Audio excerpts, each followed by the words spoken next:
आज की कहानी उस कॉल सेंटर की कहानी का एक तरह से एक्सटेंशन है। भूत प्रेत को लेके तमाम बातें, तमाम कहानियां बहुत सारी आपने सुनी भी।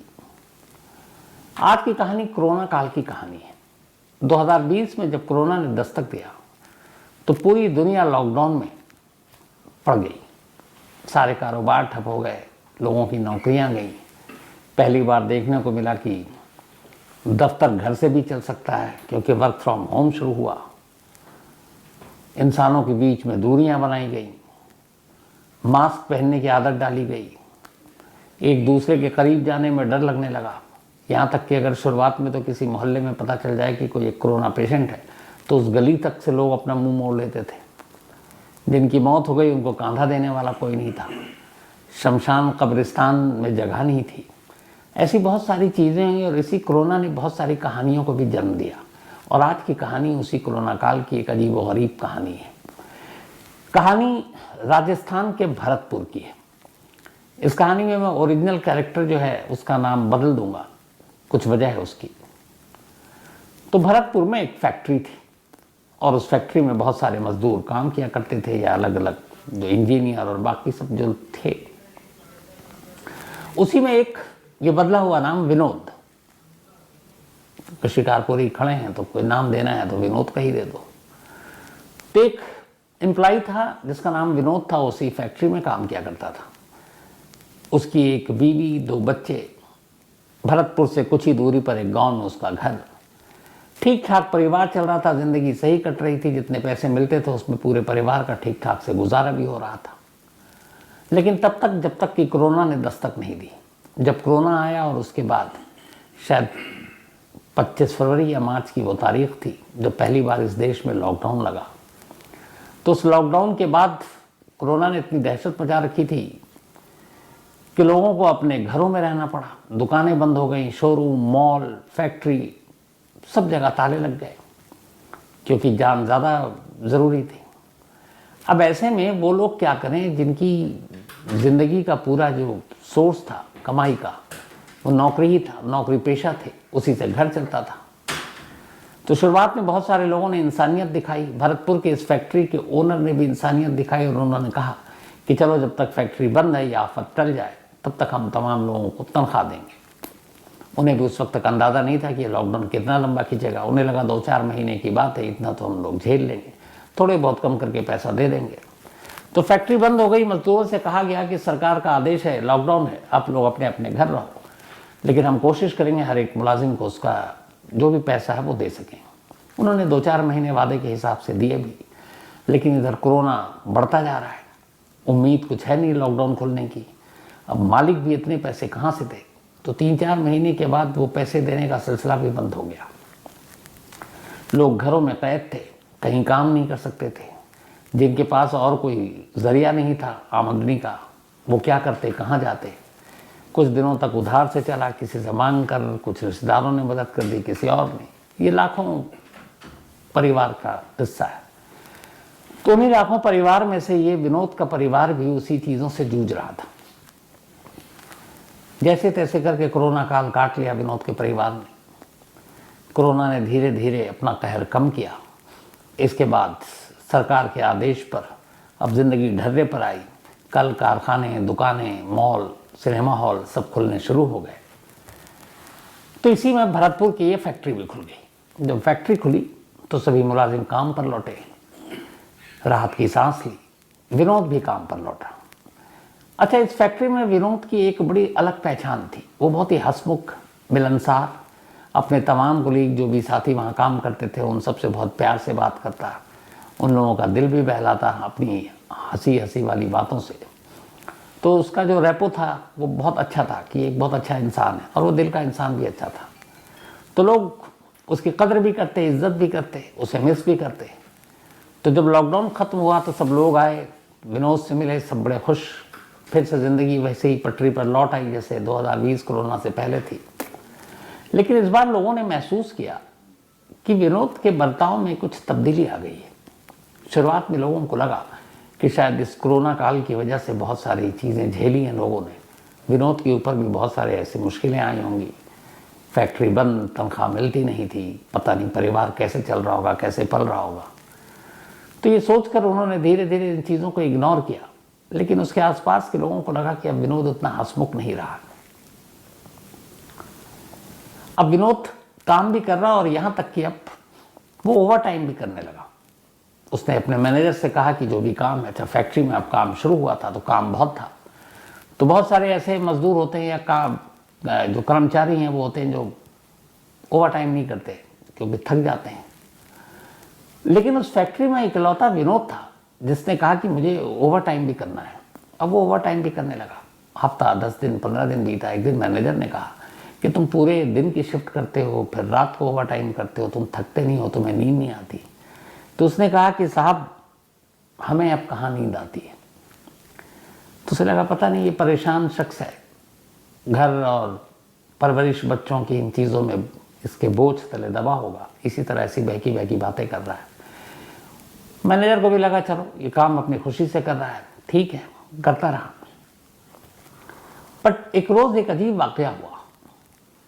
जो फैक्ट्री का गार्ड था, चूँकि नाइट में दिन के मुकाबले कम लोग काम गया करते थे, तो जो कुर्सी या जिस जगह पर ये बैठकर काम किया करता था विनोद, वो गार्ड रात को किसी काम से अंदर गया। जब अंदर गया तो उसने देखा कि कुर्सी पर एक बहुत ही लंबा चौड़ा कोई शख्स लेटा हुआ और अजीब सा लग रहा है। रात में वो देखकर उसको वो घबरा गया, क्योंकि विनोद की कदकाठी के मुकाबले वो 2-3 गुना ज़्यादा। उसे लगा इतना बड़ा इंसान तो मैंने देखा नहीं है, लंबा चौड़ा।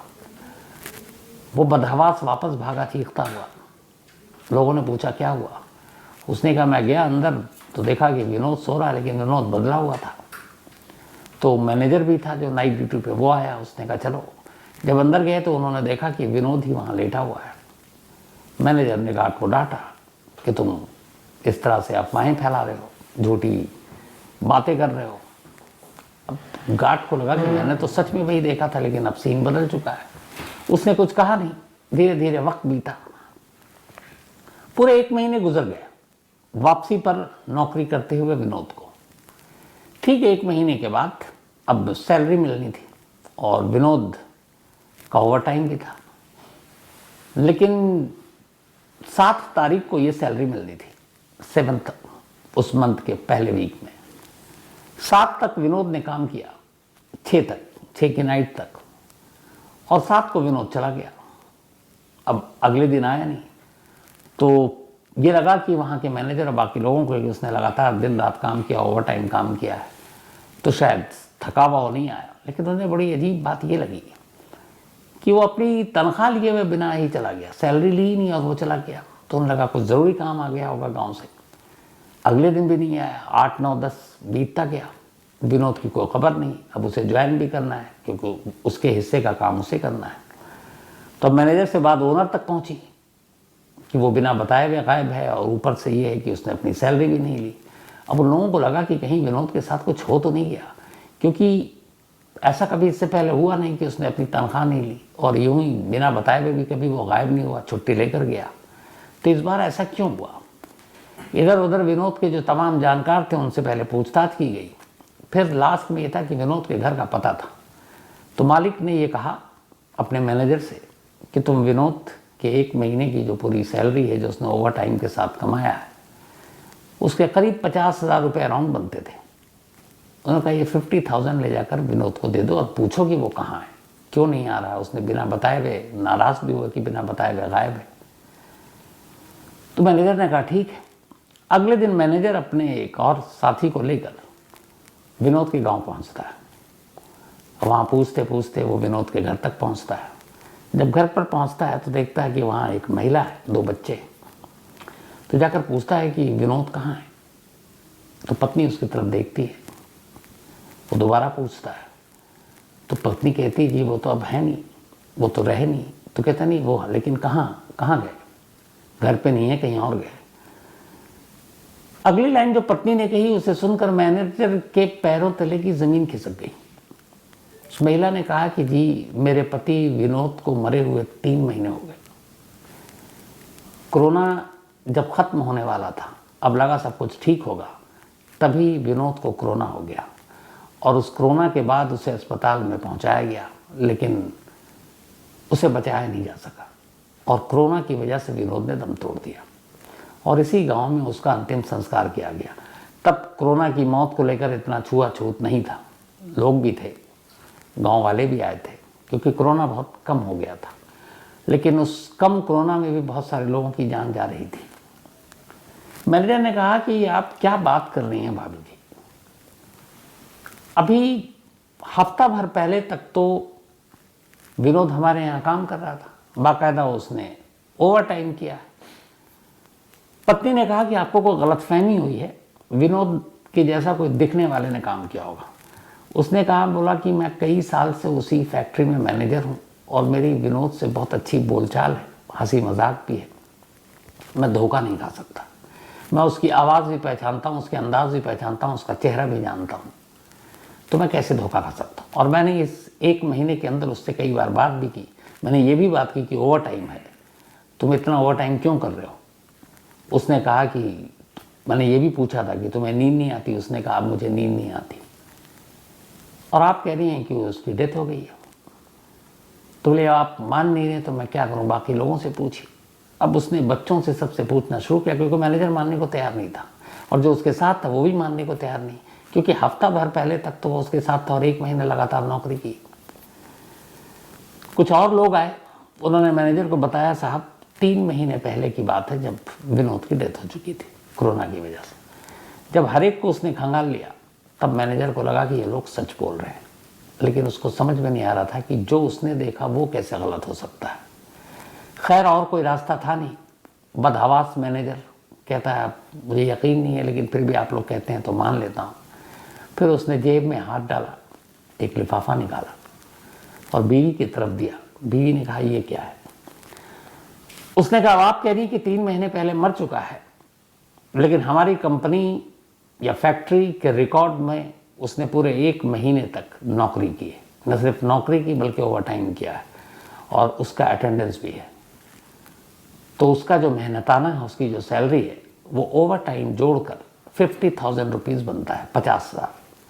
अब मुझे नहीं मालूम, लेकिन चूंकि हम लोग जानते हैं कि हमारे सामने उसने काम किया है, तो इस सैलरी पर आप ही का हक है। ये विनोद ने नौकरी की, विनोद ने ओवर टाइम किया, तो ये विनोद के पैसे हैं। हमारे मालिक ने कहा ये आपको देकर आने के लिए।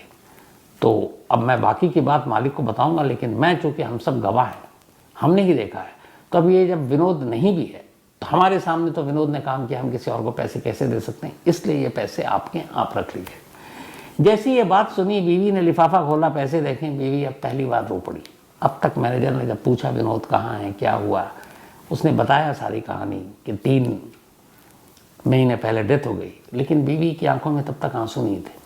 लेकिन जैसे ही उसने लिफाफा खोला और देखा कि 50,000 रुपये हैं जो बताया, बीवी रो पड़ी। मैनेजर ने पूछा कि आप क्यों रो रही हैं। उसने कहा मैं समझ गई इस पैसे के पीछे की कहानी क्या है। उसने कहा जब मेरे पति विनोद की डेथ हुई, उसके बाद सारे रिश्तेदार एक कर चले गए। अब हम लोगों ने सोचना शुरू किया, 2 बच्चे थे, मुझे कोई काम आता नहीं है, तो बच्चों की पढ़ाई लिखाई और घर का चूल्हा कैसे जलेगा, कोई मदद करने को आएगा भी नहीं, और बाकी लोग ऐसे थे कि उन्होंने मदद भी नहीं की। तो मैं बड़ी परेशान थी और दोनों बच्चों को लेकर कि वो ऐसे इस उम्र में चले गए कि अब घर का क्या होगा। तो मैं एक दिन अपने बच्चों से रोते हुए ये बात कह रही थी कि अगर कोई हमारी मदद कर देता और हमें 40-50,000 रुपये दे देता तो हम इसी घर के बाहर एक छोटी सी दुकान खोल लेते और उस दुकान से हमारा घर चल जाता। बीवी ने कहा कि शायद विनोद ने ये बात सुन ली, और विनोद का मतलब उसकी आत्मा ने। और उसने कहा कि देखिए ठीक 40-50 बोला था मैंने और अब आपने 50,000 ला कर दिया। मैनेजर ने कहा कि अगर वो ओवर टाइम ना करता तो शायद 35 से 40 के बीच में उसकी सैलरी बनती, पर ओवर टाइम करने की वजह से अराउंड 50,000 मिला। अब मैनेजर को ये बात समझ आई, वापस गया, उसने मालिक को सारी कहानी बताई। फैक्ट्री में कोई मानने को तैयार ही नहीं था कि विनोद पिछले 30 दिन से यहाँ काम नहीं कर रहा था, लेकिन जब उसकी पत्नी की कहानी सुनी तब लोगों को यकीन हुआ और हर एक ने माना कि वो विनोद की आत्मा थी जो पिछले 30 दिनों से यहाँ काम कर रही थी, सिर्फ इसलिए कि वो उतने पैसे कमा सके जो अपनी बीवी को दे सके और बीवी उससे एक दुकान खोल सके जिससे वो और उसके बच्चे पल सकें। तो एक पति